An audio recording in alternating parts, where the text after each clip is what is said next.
دوستو جاپان ایک ایسا کنٹری ہے جس نے اپنی تاریخ میں بہت زیادہ اتار چڑھاؤ دیکھا ہے۔ یہ ملک ورلڈ وار 2 کے بعد پوری طرح تباہ ہو گیا تھا اور پھر وہی ملک اگلے 40 سے 50 سالوں میں دنیا کی دوسری سب سے بڑی اکانومی بھی بن گیا۔ سونی سے لے کر توشیبا اور ہٹاچی جیسی کمپنیز گلوبل برانڈ بن گئیں، اور پھر ایک وقت ایسا بھی آیا جب پوری دنیا میں ٹاپ 15 میں سے 32 کمپنیز صرف جاپان کی ہی تھیں۔ لیکن دوستو اب یہ وقت پھر سے چینج ہونے لگا ہے اور جاپان کی اکانومی تیزی سے نیچے جا رہی ہے، اور اب کہیں نہ کہیں ایسا لگتا ہے کہ اب یہ کنٹری آنے والے کچھ سالوں میں بینکرپٹ نہ ہو جائے۔ لیکن یہاں پر سوال یہ اٹھتا ہے کہ آخر اتنا بڑا ٹرن ہمیں دیکھنے کو کیوں ملا؟ اس میں کس کی غلطی تھی، اور کیا یہ جاپان کی ریکوری کی کوئی امید ہے یا نہیں؟ یہ سب کچھ جاننے کے لیے اس ویڈیو کو اینڈ تک لازمی دیکھیں۔ رضوان نالج فیکٹری میں تمام دوستوں کو خوش آمدید۔ دوستو ہمیں آپ کے سپورٹ کی بہت زیادہ ضرورت ہے۔ ہمارے چینل کو لازمی سبسکرائب کریں، آپ کا صرف ایک سبسکرائب ہمیں ایک نئی امید دیتا ہے۔ دوستو جاپان کے فیل ہونے کا راز بھی اس کی سکسیس میں چھپا ہوا تھا، جو اب کھل کر سامنے آ رہا ہے۔ جاپان کی سکسیس کا سب سے بڑا راز وہاں کی گورنمنٹ کی انوالومنٹ تھی۔ دوسری جنگ عظیم کے بعد گورنمنٹ نے ministry of international trade and industry کو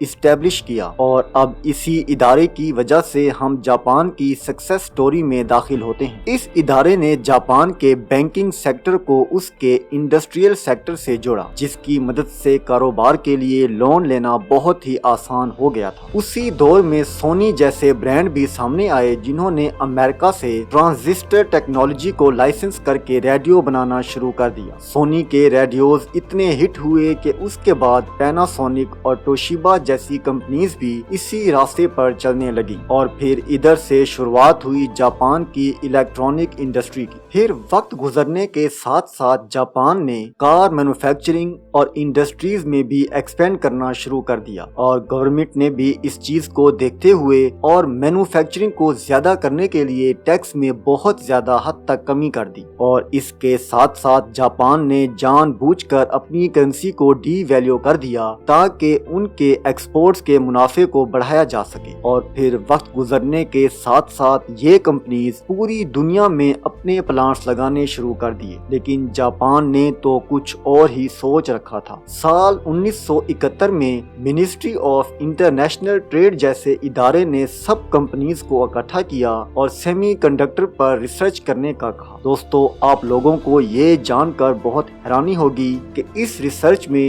ہٹاچی، مٹسوبیشی، فوجیٹسو اور توشیبا جیسی کئی بڑی بڑی کمپنیز شامل تھیں۔ 1980 تک جاپان میں بننے والی ریم امریکہ سے زیادہ اچھی تھی، اور 256 KB کی ریم صرف جاپان ہی پروڈیوس کر رہا تھا۔ جاپان نے کسی بھی فورن کمپنی کو اپنے ہاں انٹر نہیں ہونے دیا، جس کی وجہ سے ان کی لوکل کمپنیز کے پاس کمپٹیشن نہیں تھا۔ اس ایک سیمی کنڈکٹر کی وجہ سے باقی سبھی انڈسٹریز میں کافی بدلاؤ سامنے آیا، کیونکہ یہ چپس اب کار سے لے کر واشنگ مشین تک میں استعمال ہونے لگی تھی۔ اس دور میں امریکہ میں بھی یہ باتیں ہونے لگیں کہ وہ کس طرح جاپان کا مقابلہ کر سکتے ہیں، کیونکہ اس وقت تک امریکہ جاپان سے ہی تمام اہم چیزیں امپورٹ کر رہا تھا، اور جاپان کے ساتھ ان کا ٹریڈ بڑھ کر $50 بلین سے زیادہ کا ہو گیا تھا۔ دوستو جاپان کی سکسیس کا اہم راز یہ بھی تھا کہ وہ دنیا کے کمپٹیشن کو ہی ختم کر رہے تھے، کیونکہ وہ باقی کمپنیز سے زیادہ سستے اور زیادہ اچھے پروڈکٹ ڈیلیور کر رہے تھے، اور اس کام کے پیچھے ان کی گورنمنٹ کا بھی پورا ہاتھ تھا۔ لیکن دوستو اسی دور میں جاپان نے اور بھی کئی غلطیاں کی تھی۔ ان میں سے پہلی غلطی یہ تھی کہ توشیبا نے سوویت یونین کو کچھ اکوپمنٹ سپلائی کیے تھے، جن سے ان کی سب میرین کافی اپ گریڈ ہو گئی تھی۔ کیونکہ یہ کولڈ وار کا زمانہ تھا، اسی لیے توشیبا کے اس موو نے امریکہ کو کافی ناراض کر دیا تھا۔ اس کے علاوہ جاپان کی اتنی